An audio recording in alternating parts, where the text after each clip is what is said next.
Shaquille O'Neal, the Man of Steel, reinvented. In 1997, at the height of his NBA superstardom, Shaquille O'Neal made an unexpected leap from the basketball court to the big screen as John Henry Irons in Steel.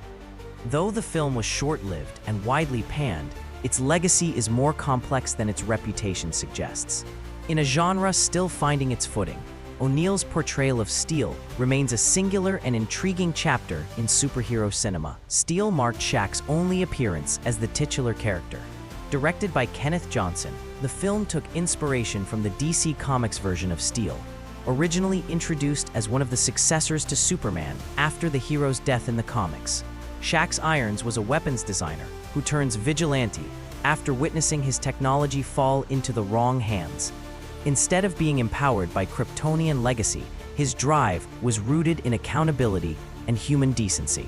The production was filled with fascinating choices and constraints. Wesley Snipes was actually considered for the lead role before Johnson pushed for Shaq, hoping his charisma and popularity would carry the film. But Shaq's massive frame posed unique challenges. No stunt double could match his build, forcing him to perform most of the action himself. Due to his NBA schedule, all of Shaq's scenes were filmed in just 5 weeks during the off-season. And he didn't skip preparation. He worked with acting coach Ben Martin, reportedly memorizing his lines between practices and games. Shaq later reflected, "John Henry Irons is me, a guy who wants to do good and help people.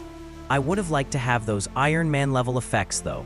The comment reflected a deep connection to the role, but also an awareness of the film's limitations, especially compared to the polished superhero blockbusters that would come just a decade later. The film opened to poor reviews and a dismal box office return. But over time, it gained a cult following among fans who admired its sincerity and Shaq's unmistakable presence. His steel may have lacked polish, but not authenticity. Director Kenneth Johnson made a bold decision that quietly altered Steel's destiny and changed how the character fit into DC's cinematic landscape.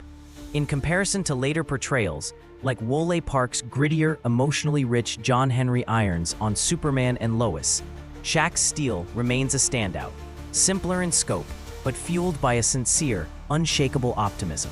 His performance brought a grounded, blue-collar kind of heroism to the screen, one that didn't rely on darkness or vengeance, but on hope, heart, and personal responsibility.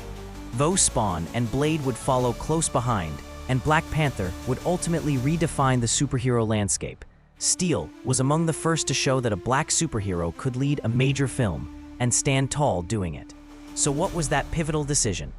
Johnson deliberately severed ties between Steel and Superman. No cape, no S-shield, no Metropolis. He wanted the character to stand on his own, grounded in realism and urban heroism. In doing so, he gave Shaq a world to carry alone.